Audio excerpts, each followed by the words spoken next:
Assalamualaikum warahmatullahi wabarakatuh. Perkenalkan, saya Eka Fitra Amalia. Saya akan mewawancari seorang narasumber yang berprofesi okupasi terapi, yaitu rekan saya sendiri yang bernama Hanifah Fatihah. Oke, Hmm, aku mau nanya nih Han, gimana kabarnya hari ini? alhamdulillah baik Kak Eka. Kak Eka sendiri gimana kabarnya? Alhamdulillah baik juga Mhm, gitu. Oke, kita langsung uh, nanya aja nih ya. boleh. Aku mau nanya dong Han, okupasi terapi itu apa sih? Kalau aku boleh tahu nih ya. Oke. Apa itu okupasi terapi ya? Okupasi terapi itu adalah, suatu bentuk layanan kesehatan pada masyarakat atau pasien yang memiliki gangguan, fisik maupun mental dengan menggunakan latihan atau aktivitas-aktivitas yang terprogram mengejarkan sasarannya, yang di mana nantinya itu aktivitas atau program tersebut, fungsinya adalah meningkatkan kemandirian individu. Dalam kemandirian apa saja? Ada aktivitas kegiatan sehari-hari, produktivitas atau bekerja, leisure, pemenuhan waktu luang dengan hobinya, dan sebagainya gitu Kak Eka. Lebih kepada, eee apa ya, okupasi gitu. Okupasi kan pekerjaan ya. Jadi apa yang dia Hmm. kerjakan, misalkan dia seorang yang bekerja, kita memulihkan lagi, eee, dengan program-program kita itu buat, si pasien atau klien kita ini kembali bekerja dengan program-program yang sebelumnya kita susun, karena sebelumnya dia memiliki gangguan fisik atau yang lainnya gitu. Oh, ternyata Mhm. ternyata ranahnya banyak juga gitu ya. Iya. Terus kan tadi kalau okupasi terapi itu kan kayak latihan yang kayak semacam melaksanakan hobi atau pekerjaan Mhm gitu kan mhm. ya.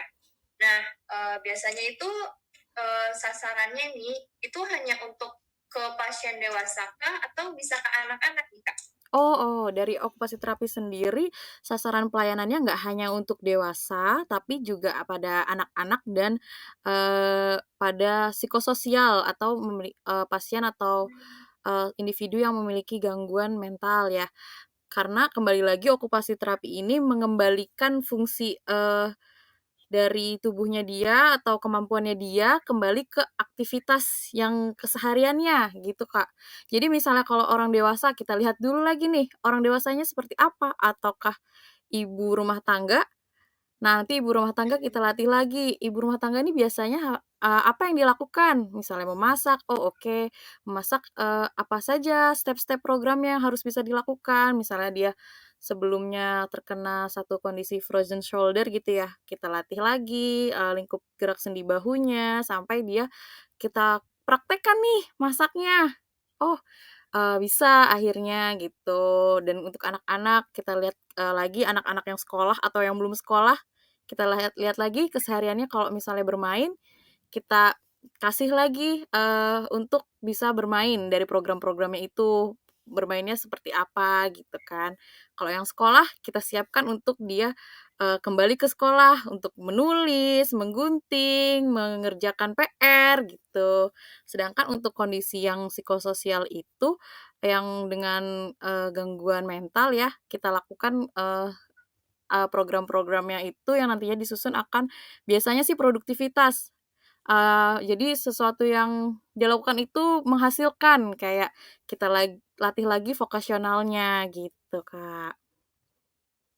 Oh, ternyata Mhm, okupasi terapi itu tidak hanya untuk pasien dewasa aja ya, tetapi bisa untuk betul. pasien anak-anak gitu. Jadi bisa ngelatih motoriknya, terus bisa Ya, ngelatih juga untuk psikososialnya nih Kak. iya, mhm. Terus aku mau nanya juga nih Kak, sebenarnya aku itu bisa nemuin okupasi terapi ini di mana ya Kak? Apakah hanya di rumah sakit saja kah atau di mana?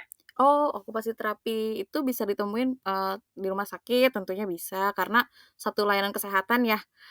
Di klinik-klinik, jadi kan beberapa klinik juga ada yang kekhususan gitu kan. Klinik stroke rehabilitasi, ada okupasi terapinya yang khusus geriatri atau dewasa, klinik anak gitu kan, klinik anak untuk, mencapai tumbuh kembang gitu kan, klinik tumbuh kembang biasanya, di situ juga ada okupasi terapinya, juga beberapa, apa namanya, institusi kesehatan yang lainnya kayak panti rehab juga ada gitu. gitu Kak Oh, Eka. ternyata banyak juga ya tempat-tempatnya ya. Iya, Nggak cuma hanya di rumah sakit, tapi bisa di panti rehab, terus bisa juga ada di klinik gitu kan ya mm-mm. Kak. Ya betul. Terus selanjutnya nih, aku mau tanya, ilmu apa saja sih yang dipelajari ketika belajar menjadi okupasi terapi? Oh, ilmu apa saja ya? Ilmunya ini luas nih Kak, karena okupasi terapi kan nggak hanya melatih kemandiriannya, kita juga membuat apa ya, satu rancangan ketika misalnya rumah ini tidak safety nih untuk orang dengan gangguan fisik. Contohnya gangguan fisik yang pasca stroke gitu kan. Kaki berjalan itu kan susah banget ya. Nanti kita juga konsultasi dengan apa, arsitek atau yang lainnya, safety-nya tuh semana sih, karena kita juga belajar ilmu ergonomis, lingkungan ergonomis, terus ilmu kesehatan tentunya, terus ilmu okupasi terapinya, juga ilmu psikologi perkembangan, psikologi apa, psikososial, itu juga kita pelajari. Jadi banyak Kak yang dipelajari gitu. Jadi nggak cuma apa ya, latihan fisiknya juga, kita juga ada membuat assistive device juga nantinya kerja sama sama ortotik prostetik itu kan. Nanti kita karena kita yang rehab ini kan berkesinambungan ya. Kayak Kak Eka ini kan Iya, benar. terapi bicara. Jadi kita tuh terapi bicara, fisioterapi, okupasi terapi, ortotik prostetik juga bareng gitulah untuk mencapai Iya, jadi goals-nya saling si keterkaitan gitu kliennya ya ini. kan ya, Iya. satu sama yang lain gitu. Betul, Kak Eka, gitu. Jadi banyak ilmu yang dipelajarin juga. Ada ilmu yang anatomi, yang kesehatan basic-basic itu juga kita pelajarin. Oh, ternyata Gitu. sedetail itu gitu ya Mhm. ilmunya. Tapi kalau misalnya dilihat orang awam mah paling kayak cuman ngajarin baca, ngajarin Iya. nulis, terus juga kayak belajar angkat tangan gitu. Padahal Mhm. prosesnya untuk kita melatih sebenarnya kayak angkat tangan tuh prosesnya nggak cuman ayo angkat tangan, tapi kan Iya. ada step by stepnya Iya, gitu ya betul, Kak ya. heeh. Ada pendekatan-pendekatan Oke, ilmunya juga. Menggunakan teori A, B, iya. C gitu kan. Tergantung kondisi si pasien tersebut gitu, Kak. Bisa diterapin atau enggak gitu ya Mhm, Kak ya. betul. Yes. Oke, sekarang ini pertanyaan terakhir nih Kak. Heeh. Aku mau tanya, contoh penerapan okupasi terapi pada salah satu kasus anak itu yang biasanya Kakak tangani ini seperti apa? Oh, kasus anak, untuk saat ini yang sering aku tangani adalah kasus anak-anak yang, eee, untuk aspek sensorinya, dia kurang baik ya. Jadi terlihat jijik, hypersensitif biasanya ada anak-anak itu, yang akhir-akhir ini aku sering ini, apa namanya, tangani. Karena kondisi pandemi ini juga kan, dia exploring-nya juga terbatas gitu kan. Akhirnya dia harus melewati, step-step, sensorinya itu kita stimulasi lagi gitu. Jadi anak-anak yang hypersensitif sama basah, lengket, itu kan, kayak jijik gitu. Itu kembali kita latih lagi supaya, oh ini tuh aman, ini tuh safe, kita tuh bisa merasakan ini tuh basah itu nggak apa-apa, kita tahu kalau itu basah dan kayak kita, basah itu nggak perlu ditakutin gitu, kita ajari itu, Kak. Jadi dia lebih karena kita udah stimulasi jadi dia lebih, apa ya, terasa nyaman lah ya, nggak terlalu jijik, nggak heboh, nggak panik gitu. Dari situ sih, Kak, karena kan kita sendiri kan tahu kan sensori itu kan yang utama kan untuk mendapatkan Iya, semuanya benar. pengetahuan itu kan dari sensori. Jadi balik lagi ke sensorinya, tapi nggak hanya sensori, kita lihat lagi nih motoriknya gimana, kognitifnya gimana, apakah di usianya tersebut, sudah mencapai sesuai dengan usianya pada umumnya gitu kan. Kalau belum, nah kita stimulasi lagi ke semuanya itu, Kak, gitu.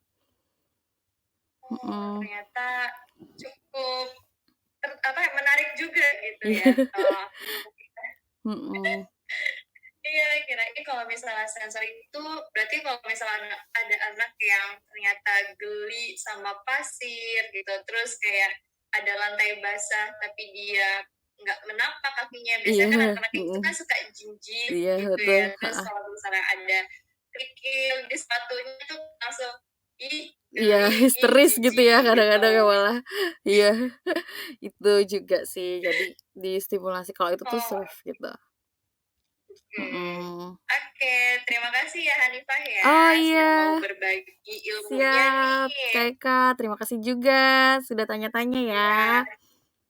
Iya, iya Oke, semoga bisa bermanfaat ya untuk aku juga nih gitu. mhm, Karena kan secara nggak langsung juga terapi Wijaya itu kan berhubungan juga nih sama terapi okupasi gitu mhm, ya Kak ya. bareng-bareng ya kita ya. Iya, gitu deh. Jadi bisa saling tanya gitu, Mhm, oh kalau anaknya ini kenapa sih mhm. sensorinya, apakah terganggu atau Itu tidak juga gitu ya Kak ya. berkesinambungan juga ya, Kak, ya? Nanti apakah si sensornya pada oral juga ya kalau anak-anak yang, apa, Drawing iya gitu. drooling gitu kan, telat bicara gitu kan. Ya, sip, gitu Kak Aduh. Eka. Oke, terima kasih ya Hanifah ya. Oke Kak Eka, dengan senang hati. Iya. Ya, bye. Bye, assalamualaikum. Waalaikumsalam warahmatullahi wabarakatuh.